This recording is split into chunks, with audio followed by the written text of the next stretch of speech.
Exportações brasileiras apresentam um crescimento significativo. A expectativa é que o comércio externo encerre o ano com um saldo positivo.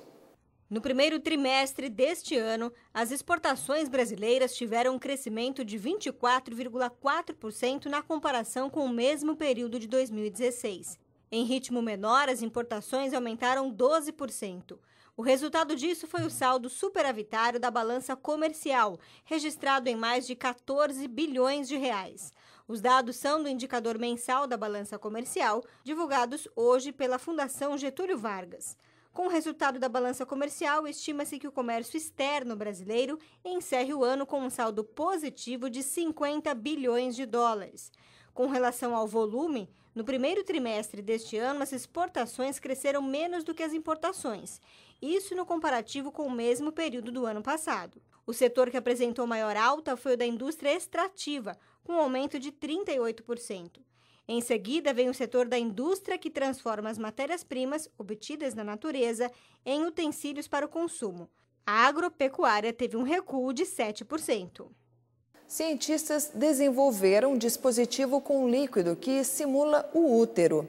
A expectativa dos pesquisadores é que os bebês prematuros tenham a chance de se desenvolver em câmaras com líquido, ao invés das artificialmente ventiladas. Cientistas norte-americanos desenvolveram um dispositivo cheio de líquido que simula um útero. Os experimentos estão sendo feitos com cordeiros e a ideia do dispositivo é criar um ambiente extrauterino para tratar os bebês que nascem de forma prematura. Em estudos pré-clínicos com os animais divulgados na terça-feira, os pesquisadores conseguiram um resultado impressionante. Na ocasião, o ambiente proporcionou ao filhote o desenvolvimento de pulmões e outros órgãos. Nos Estados Unidos, cerca de 30 mil bebês nascem de forma prematura entre 23 e 26 semanas de gestação. Nessa idade, o bebê pesa pouco mais de meio quilo e alguns órgãos não estão suficientemente formados. Isso diminui bastante as chances de sobrevivência. O sistema extrauterino ainda não é licenciado e pode demorar até 10 anos para que isso aconteça. Os pesquisadores esperam que os bebês prematuros tenham a chance de se desenvolver em câmaras com líquido, ao invés de ficarem em incubadoras artificialmente ventiladas. O projeto que altera a lei de autoridade no Brasil é discutido na Constituição e Justiça do Senado. O assunto é polêmico e divide opinião entre os parlamentares. O projeto que altera a lei de abuso de autoridade no Brasil foi proposto pelo senador Renan Calheiros e foi discutido na Comissão de Constituição e Justiça do Senado.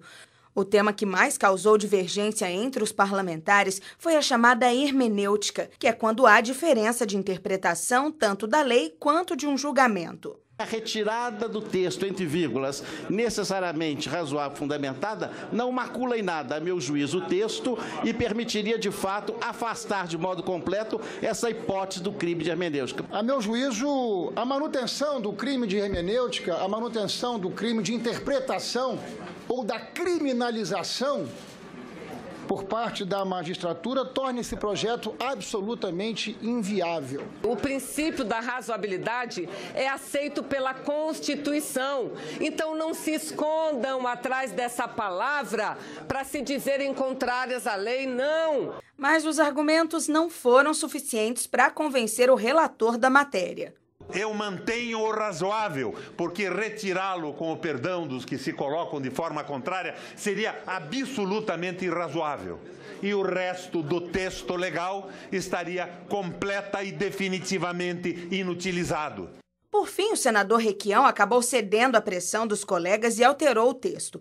Durante a sessão, o PMDBista voltou a declarar que o projeto de lei não vai frear a Operação Lava Jato.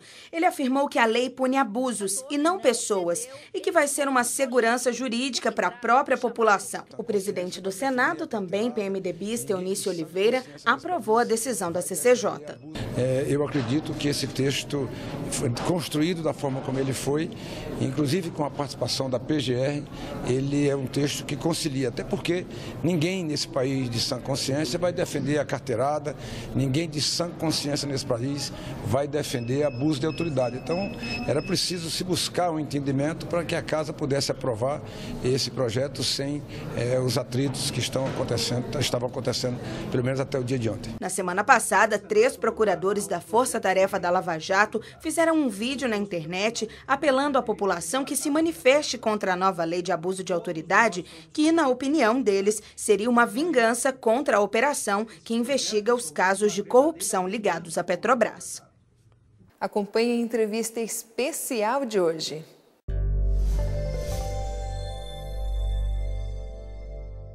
Olha, eu estou preocupado porque toda hora a imprensa noticia que o Vale do Paraíba é a região mais violenta do estado de São Paulo. Eu que venho do Rio de Janeiro, acho até que não é por aí. Mas, como temos uma relação de sinceridade muito grande, eu conheci a comandante aqui do Vale quando ainda era major e sempre houve muita sinceridade no trato, vim conferir com a Coronel Nicolucci, satisfação em tê-la conosco e, naturalmente, queria saber da senhora o que a senhora acha desse noticiário tão insistente, que o Vale do Paraíba é a região mais violenta do estado de São Paulo. Primeira coisa, eu te agradeço pelo fato de falar dessa transparência no relacionamento. Isso é verdadeiro. Não há o que esconder. Eu acho que quando a gente fala em segurança pública, nós temos que encarar os problemas de frente. Existem problemas? Sim, os problemas estão aí, nós sabemos, mas dizer que a região do Vale é a região mais violenta do estado, aí eu sou obrigada a discordar. Nós temos vários indicadores criminais, várias coisas que medem uma percepção de segurança, que medem a questão do crime, inclusive indicadores criminais diferentes. Um dos indicadores que causa mais inquietação na comunidade é o roubo de veículo, é quando a pessoa tem uma arma apontada na sua cabeça, né? Tem sua família rendida dentro da sua casa. Esse tipo de indicador, o Vale não é a região mais grave, vamos dizer assim, do estado. Nós temos outras regiões que têm problemas um pouco piores. E qual que é o nosso calcanhar de Aquiles aqui na região? É o homicídio. Historicamente, são os crimes de homicídio que têm impactado, só que temos que destacar uma coisa. O homicídio aqui no Vale, em 70% a 80% dos casos, está relacionado ao tráfico de droga ou a usuários de droga. Ou seja, são pessoas que se colocam numa condição voluntariamente de vulnerabilidade. É claro que ninguém está aqui torcendo para as pessoas morrerem, mas é o risco do negócio, né, comandante? Exatamente. Quando uma pessoa abraça uma atividade como o tráfico, que rende dinheiro, a gente sabe, ainda mais um momento de crise econômica, 2016 nós enfrentamos uma crise econômica muito grande, então, infelizmente, o tráfico acaba sendo uma atividade atrativa, né? Só que há um risco do negócio. A lei do tráfico é a morte. A pessoa que descumpre, que fica com dívida, é diferente da polícia militar que tem leis que tem que cumprir. A lei do traficante é a lei do que ele determina, é a lei da morte. Então, uma pessoa que entra nesse tipo de atividade ou se torna dependente do traficante é uma pessoa que sabe que está entrando num negócio de altíssimo risco. E isso a gente tem visto aqui na região de fato. Por outro lado, nós vemos que nas últimas décadas, né, a região do Vale tem diminuído mesmo esse indicador de letalidade. Então, assim, em 2012, nós tínhamos uma média de quase 50 homicídios por mês. O Vale tinha mais ou menos 25 homicídios por 100 mil habitantes. Hoje, nós estamos com 17 homicídios por 100 mil habitantes. É alto? Sim, mas melhorou muito em relação à última década. A nossa média de homicídios por mês hoje, ela está em torno de 30. E a boa notícia é que nos meses de novembro de 2016, dezembro de 2016, janeiro e fevereiro agora, nós reduzimos essa média na região metropolitana do Vale. Nós estamos num nível descendente também de homicídios, assim como de outros crimes. E olha que a região é uma região atrativa, né? Porque por aqui circula a riqueza nacional. A Via Dutra, né, é importante condutora, afora as saídas e entradas que afluem para ela, né? Bom, eu falo com muito orgulho, com muito carinho, que para mim, a região metropolitana do Vale Litoral Norte é um dos lugares mais bonitos do Brasil. É uma das regiões mais ricas, mais atrativas. Nós temos aqui um verdadeiro patchouli de belezas, né? temos a Serra, nossa Suíça brasileira, temos o litoral talvez mais bonito do Brasil, né? Temos o Vale Histórico, toda essa história. Tudo isso sob o comando dela, né? Ela é a comandante desse vale todo. Temos um parque tecnológico maravilhoso, indústrias, montadoras, um hall de prestação de serviços, grandes universidades, parques tecnológicos. Aeroporto, fabricantes, né, que exportam em nível internacional. Então, é uma região riquíssima, uma região linda, uma região gostosa de morar. Eu não troco essa região por nada. Eu, comandante de polícia, moro aqui com maior tranquilidade. Agora, assim, temos que evoluir? Sim, tem muito a melhorar. Nós somos cortados por uma rodovia federal de ponta a ponta, rodovia Presidente Dutra. Pela Dutra circula mais de 50% do PIB nacional, mais de 58 mil veículos por dia. Nós recebemos todos os anos aqui na nossa região, exatamente por ser uma das regiões mais bonitas, mais de 40 milhões de turistas aqui na nossa região. Turismo religioso, Romeiros, né? Aparecida, Frei Galvão, Canção Nova, tudo isso aqui, né? 40 milhões de pessoas que vêm para cá, que são recebidas por 2,5 milhões de habitantes, é um impacto razoável. E isso exige uma demanda, um planejamento, um esforço diferente do policiamento aqui da região. Nós não pensamos cidade somente, pensamos cidade sim, porque cada cidade tem sua peculiaridade, seu jeitão, sua característica, e o policiamento ele tem que se adaptar a essa peculiaridade local. Só que, acima de tudo, nós precisamos pensar região. E pensar além, nós temos que pensar divisa, porque nós estamos em divisa com 2 estados importantes, Rio de Janeiro e o Minas Gerais. A população do Rio de Janeiro, por exemplo, na ocasião do Carnaval, eles vêm todos para a região do Vale Histórico. Se a gente for para Bananal acompanhar o Carnaval de Bananal, a maior parte das pessoas lá são cariocas, os foliões. Quando a gente vai, por exemplo, para Campos do Jordão, São Bento, do Sapucaí, ou mesmo no nosso litoral norte, muitos mineiros, que são muito bem-vindos, por sinal, né? Mas é uma população, digamos, adicional que vem para a nossa região, que são de outros estados, então nós temos que pensar além de fronteiras. Agora, comandante, como é que é conviver também com esse sistema prisional que é intenso aqui também, né? A pessoa às vezes vem visitar um preso, vem lá de fora, porque tem preso de tudo que é lugar aqui também. Aí acaba morando, aí faz um puxadinho e fica. E às vezes essas pessoas não são tão bem intencionadas quanto a gente possa querer imaginar. Bom, eu te agradeço porque assim, você me remeteu a uma oportunidade enorme de falar do nosso observatório de segurança, né?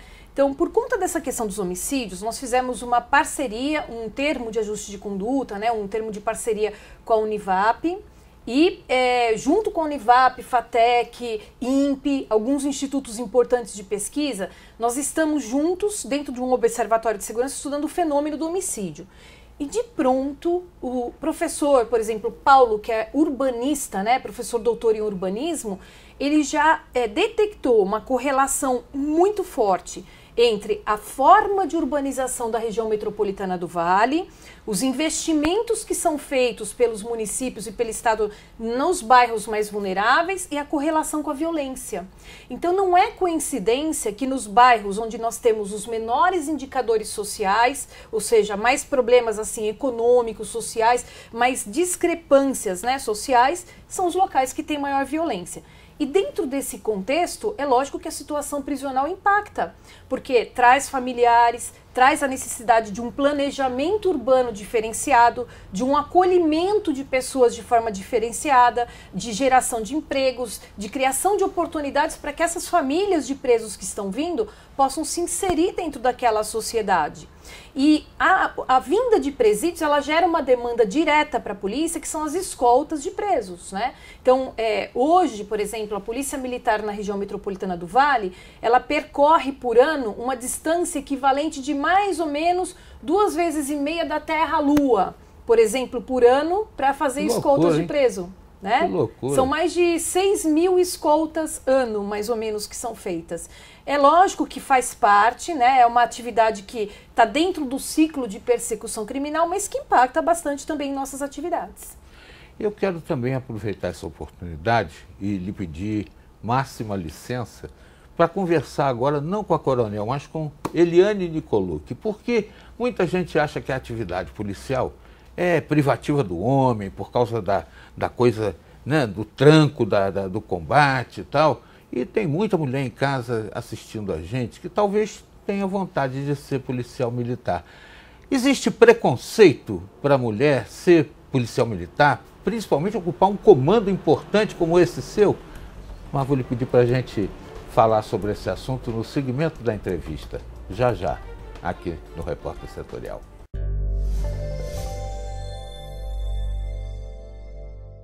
Aumenta a procura pela previdência privada. Voltamos já.